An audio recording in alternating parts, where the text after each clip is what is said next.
Hello বন্ধুরা, আমি আছি পর্তুগালের একটা প্রত্যন্ত গ্রামে। আমার পিছনে যে গ্রামটি দেখতে পাচ্ছেন, এই গ্রামটি আপনাদেরকে দেখাবো এবং চেষ্টা করবো এই গ্রামের ভিতরে কী কী ফ্যাসিলিটিস আছে এবং এই গ্রামের চারপাশটা কেমন এবং মোটামুটি কাছ থেকে গ্রামটি কেমন দেখা যায়, পর্তুগালের গ্রামগুলো কেমন হয়, পর্তুগালের গ্রামগুলোতে কী লালন পালন করা হয় এবং তাদের কী ফ্যাসিলিটিস থাকে সেগুলো একটু আপনাদেরকে দেখানোর চেষ্টা করব। আমার সাথেই থাকুন। যদিও আমি এখন ব্যাক ক্যামেরা দিব, আমার চেহারা আপনাকে আর দেখতে পারবে না, যদিও আমার চেহারা খুব বেশি সুন্দর না, তারপরও একটু আমার চারপাশে কী জিনিসগুলো আছে সেগুলো একটু দেখার চেষ্টা করেন, একটু আইডিয়া নেওয়ার চেষ্টা করেন এগুলো কেমন হয়, পর্তুগালের গ্রামগুলো কত সুন্দর তাদের গ্রাম সেগুলো দেখানোর চেষ্টা করব। তো আমার সাথেই থাকুন। তো বন্ধুরা, যেমনটা বলছিলাম যে এই গ্রামগুলো কেমন দেখা যায় এখান থেকে সেটা একটু দেখানোর চেষ্টা করব। যদি আমি অনেকটা দূর হেঁটে চলে আসি, একটু পাহাড়ের উপরে বলা যায়, তারপর এখান থেকে গ্রামগুলো কেমন দেখা যায় একটু দেখানোর চেষ্টা করব এবং প্রথমে একটু আপনাদের চারপাশটা দেখানোর চেষ্টা করি। একটু দেখেন এদিক থেকে কেমন।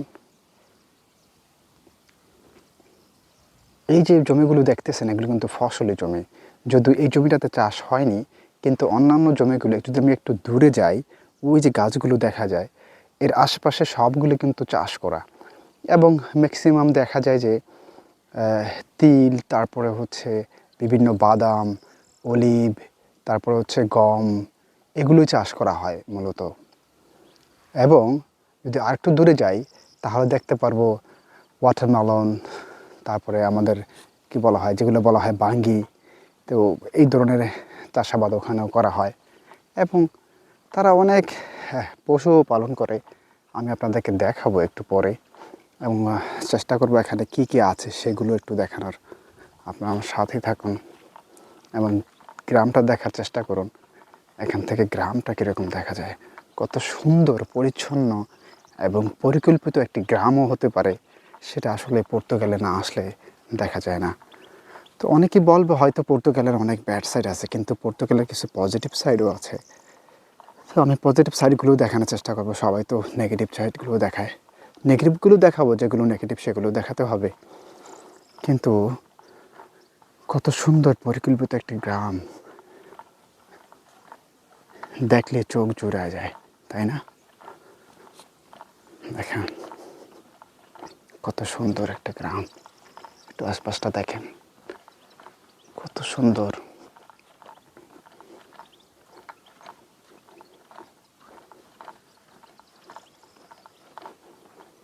ওই যে দেখেন, ওই যে একটা রাস্তা, ও রাস্তাটাও দেখাবো আপনাদের।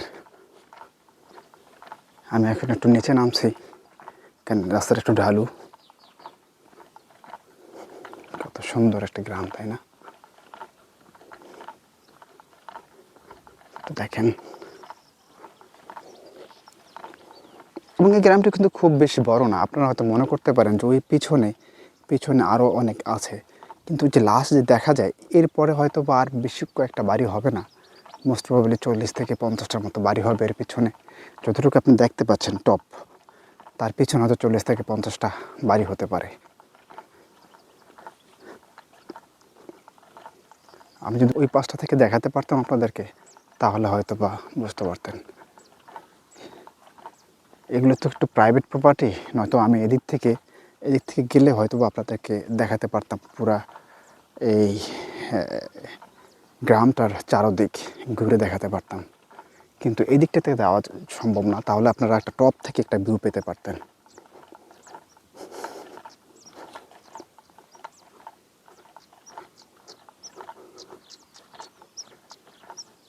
দেখাচ্ছে যতটুকু দেখানো সম্ভব, কিন্তু এই গ্রামের ভিতরেও এত সুন্দর একটা রাস্তা করা যায় সে জিনিসটা আপনি আপনাদেরকে তুলে ধরছি। আমি কি এটার উপর উঠবো? এটার উপর উঠলে হয়তো বা একটু ভালো দেখা যেতে পারে, চেষ্টা করি উপরে ওঠার।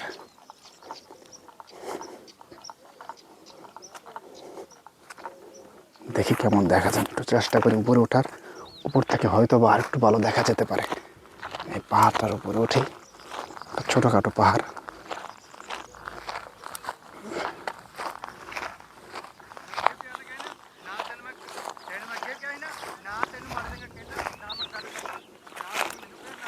জানি না এখানে কিছু থাকতে পারে কিনা, সাপের কথা বলছি আমি।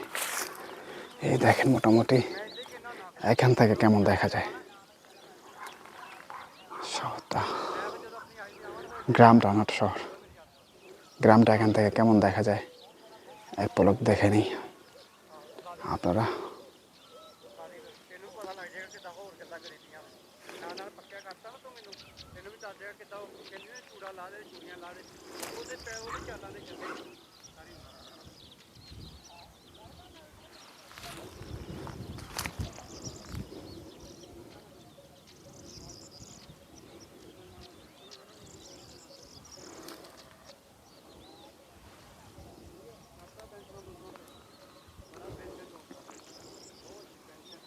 মোটামুটি চারদিকটা দেখে ফেলছেন এই গ্রামের, তাই না? ওই যে দূরে দেখেন রাস্তা আছে, ওখানে গাড়ি যাচ্ছে দেখা যায়, হয়তো দেখতে পাচ্ছেন, ওই যে দূরে দেখা যায়। ওই যে একটা রাস্তা আছে, মোটামুটি 3 থেকে 4 কিলোমিটার হাঁটলে আরেকটি গ্রাম পাবেন এরকম, ঠিক এরকমই একটা গ্রাম দেখা যায়। যদি আমরা বিকেলবেলা হেঁটে হেঁটে ওখানে যাই, আবার হেঁটে চলে আসি, হাঁটতে খুব ভালো লাগে আমার।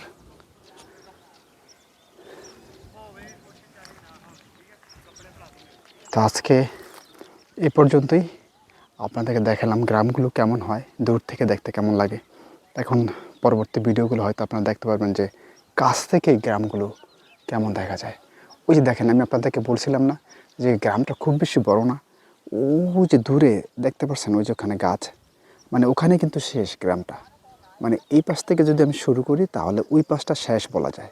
তাহলে এই পাশ থেকে যদি শুরু করি ঠিক এতটুকুই দূরত্ব ওই পাশটাতে, ওই পাশটাতে শেষ হয়ে যাবে। কারণ এটা হচ্ছে ঠিক এইভাবে উঠছে, এইভাবে উঠে তারপর আবার এইভাবে হয়েছে, একটা পাহাড়ের মধ্যেই আর কি। তো এটাতে একটা গ্রাম তৈরি করা হয়েছে। তো সব কিছু মিলে হয়তো বা 200 থেকে 300 বাড়ির মতো হতে পারে এখানে। এগুলো নিয়ে একটি গ্রাম জনপদ করে উঠছে। এবং দেখাবো, আমি কিছু ইন্টারেস্টিং ব্যাপার লক্ষ্য করেছি এই গ্রামে, যেগুলো আমি আপনাদেরকে দেখাবো। তাহলে আজকে এই পর্যন্তই, পরবর্তীতে দেখা হবে কোনো এক ভিডিওতে। ভালো থাকবেন সবাই।